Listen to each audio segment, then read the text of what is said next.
These two men are at the forefront of a healthcare initiative which has never been tried before here and which speaks volumes about the mental health crisis on the streets of England. Police officer Dave Wadsworth and mental health nurse Furkan Mia are on their way to a woman's house. She's committed no crime, but they fear she might. She thinks people are coming out of her television set, and she's got young children at home. Furkan and I have had a look at her health information, and we know that she has a diagnosis of paranoid schizophrenia. These symptoms would fit in with that, and we're going out just to assess her current state and look at the risk to herself and to other people. When they arrive at the house, the police job is to facilitate the nursing and answer a cry for help. The alternative, perhaps not here, but certainly in some cases, would be too tragic to contemplate.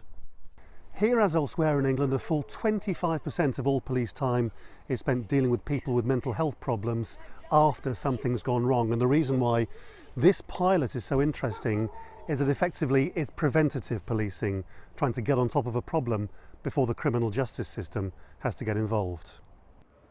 The police recognise they can't possibly do this alone, and that's where places like this become so vital. Day centres run by the mental health charity Mind for people like Karim, a paranoid schizophrenic since his 20s, the difference between stability and probably a prison cell. For many years, we sat in the corner and died. I've had 40 years of mental health, and I've seen the difference. Now it's get out there, do stuff, positive, whatever the situation is. Mind makes the obvious point that better funding for such a large problem would actually save the country money. There are significant numbers of people who fall out of work because of mental health problems. In fact, sickness absence as a result of mental health problems is the biggest cause of sickness absence in the UK economy. So there's a strong business case for really taking this issue seriously. Yet they say projects they run, like IT courses and ways of rehabilitating mentally ill people back into work, are now themselves at risk of cuts.